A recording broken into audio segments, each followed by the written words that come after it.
So this is the way I recommend to check for diastasis recti.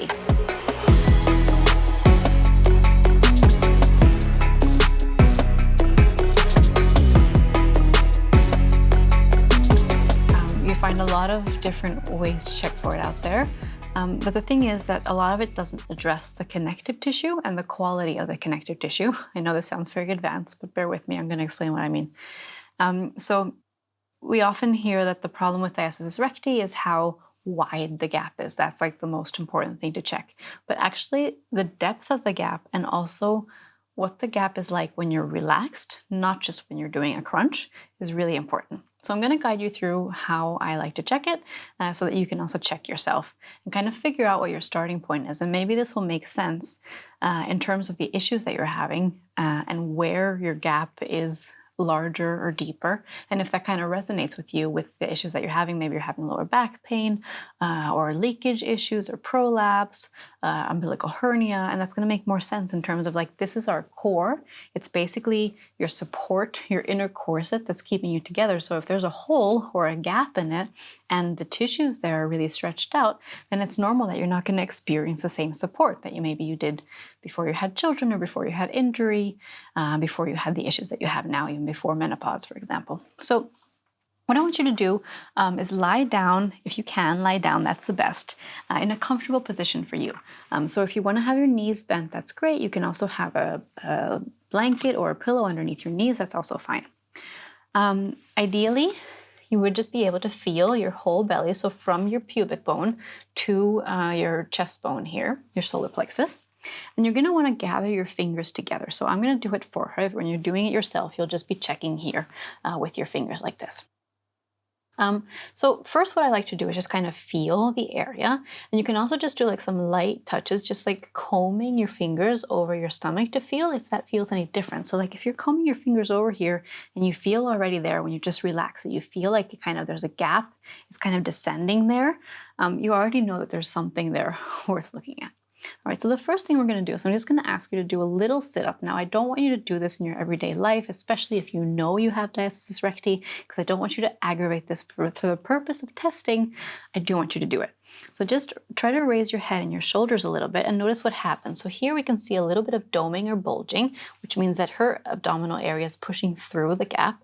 You can also then just feel, I want you to just take your fingers this way and feel, try to press down into your abdomen. You can just rest when you need to, into your abdominals and see if you can feel if you can get fingers through the gap. So what's going to happen is when you lift and you lift your shoulders and your head above the ground, your muscles are going to tighten. And when they tighten, you can feel the ridge between them. So I'm just going to show you, just going to ask you to lift up one more time. So when I push down here, I can feel that I can get a few fingers in between this gap here. Now, I've been working with her and she's done an amazing job at closing it a lot, but I can still get like 1.5, maybe even 2 fingers up at the gap here. So I want you to you can just go down again. When you're feeling for this gap, I don't want you to be hard on yourself, but when I assessed here, I could have said that it was 1 finger, but actually I could press in 2. So I have to be honest about that, right? It's 2 fingers. Also use your fingers. Don't think about measuring in inches or centimeters or whatever. You always have your fingers with you, and they'll probably not change shape considerably during the next 6 months. So it's a very easy unit of measurement for you.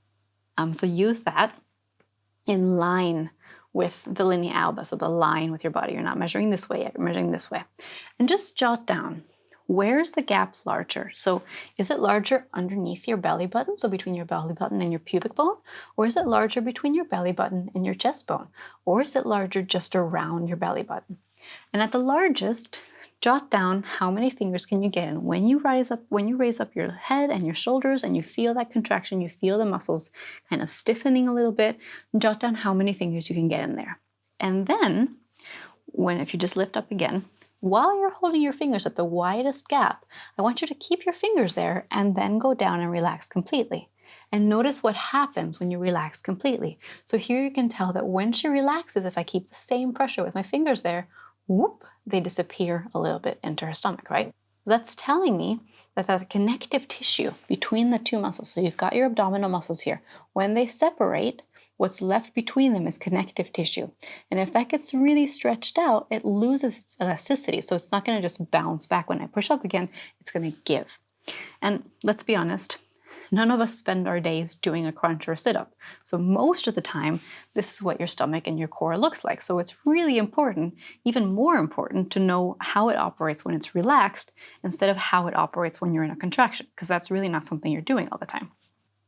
So let's notice here that when she's relaxed, I can really get my fingers further down, and also the gap is wider. Now this is going to be really different. Obviously she's really skinny. There's not a lot of fat under the skin, so it's really easy to feel the muscles.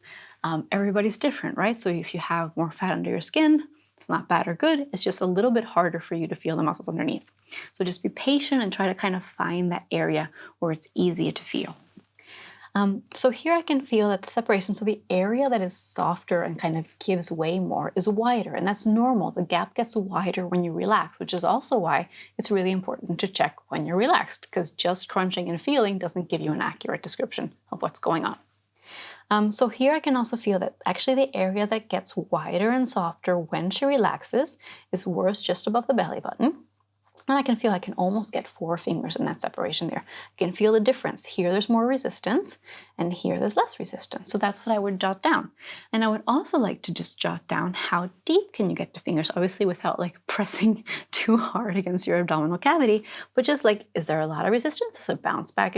Or does it feel like it sinks a little bit? It can be a feeling. It sinks a lot. It sinks a little bit. It bounces back. There's a lot, depending, and you can feel the difference. So if you're unsure, because obviously you don't touch stomachs every day like I do, but if you're unsure, what you can do is just feel the area where you know you have abdominal muscles. So that would be to the side here. There's no separated abdominal muscles here. Your abdominal muscles are the whole way around here. It's like a corset. And feel how that feels, and then compare it to the middle here. So maybe that gives you more of an idea. So I know that she has lower back issues. I know that she has issues in her back and her upper body. So that makes sense to me that the biggest problem area is in the middle, because that's kind of like the center of where all the stability should be coming from. And when that's unstable, then obviously that can't be as stable as it needs to be. If you find that you have more of a separation underneath your navel, maybe that makes more sense to you if you have prolapse, for example, because that's the wall that's supporting your pelvic organs. Or if you have leakage issues also, because that's the wall that's supporting your bladder.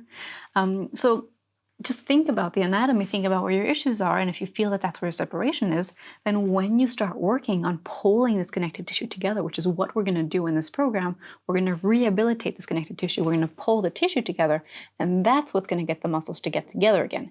You can't actually train the muscles back into place, but you can strengthen the connective tissue, and that's what's going to pull it back together.